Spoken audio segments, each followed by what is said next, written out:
جب بھی کسی کی مائنس آپ نے بات سنی اس کو یار ہو سکے تو آپ روک دو کہ یار کوئی کام کی بات کرو یار، یوں کرتا ہے، ارے بھائی نماز بھی پڑھتا ہے کہ نہیں؟ ہاں نماز تو پڑھتا ہے، تو تم نے یہ بات کیوں نہیں بتائی کوئی نماز پڑھتا ہے؟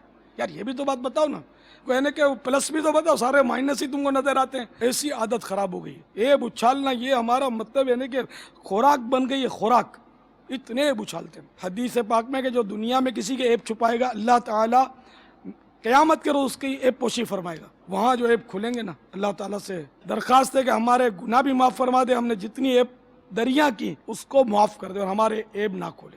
یہ اس کا خدا کی قسم اس کا احسان ہے، اسی کی قسم اس کا احسان ہے کہ یہ ہمارے عیب چھپے ہوئے ہیں، اس کو ہمارے سب عیب معلوم ہیں، ہم باہر کیسے ہیں، گھر میں کیسے ہیں، اندر میں کیسے ہیں، وضو خانے پر کیسے ہیں اور غسل خانے میں کیسے ہیں، ہم یہ سب رب پر روشن ہے، لیکن اس نے ہمارے عیب چھپائے نہیں چھپائے۔ کوئی نادان خود بول پڑتا ہے، بتا دیتا ہے، تو یوں پھر اس کا عیب کھل جاتا ہے۔ اگر نہ بتائے تو یہ بتاؤ کبھی رب نے کھولا؟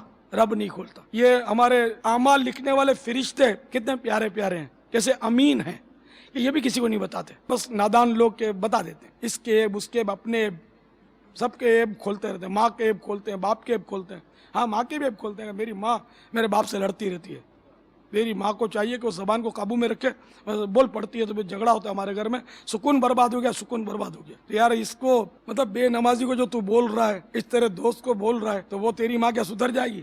یا تو اس لیے بول رہا ہے کہ دعا کرنا؟ اس میں بھی بولنے سے بچنا ہی اچھا ہے، احتیاطی ہے کہ اس کو بولے گا ذرا ہمارے گھر میں ہر طرح سے ہم سب کی ذہنی ہم آہنگی ہو جائے، اس کے لیے دعا کریں، یا میری کوئی جائز مراد ہے اب دعا فرمائیں کہ وہ پوری ہو جائے۔ یہ سب سے آسان جائز مراد جو بھنک ہی نہ ملے، آپ بولو گھریلو ناچاکیاں دور ہو جائیں، یہ دعا کرو، تب بھی ہو سکتا ہے یہ ٹو میں پڑ جائے، بھائی کیا مسئلہ ہے؟ بولو یار کیا مسئلہ ہے؟ جیسے کہ وہ ایک واقعہ آپ نے سنا ہو، ایک صاحب جو تھے ان کا نکاح ہوا، وہ تھے بڑے مطلب سمجھدار آدمی، نکاح ہوا تو بیوی کی اور ان کی چپکلش شروع ہو گئی، وہ بیوی ان کو موافق نہیں بیٹھی اور یہ ان کے ذہن کی نہیں تھی، مسئلہ ہو گیا تو ان کے دوست کو کچھ آواز وغیرہ آ گئی، اندازہ ہوا، بولے کیا مسئلہ ہے تمہارا آپس میں کوئی کھٹ پٹ چل رہی ہے؟ اس نے کہا یار میں اتنا بیوقوف تھوڑی گھر کی بات تم کو بتاؤں گا، چھوڑو یار تم اس میں نہیں پڑھو، بات آئی گئی ہوگی، یہاں تک کہ طلاق پر نوبت آ گئی، طلاق ہو گئی۔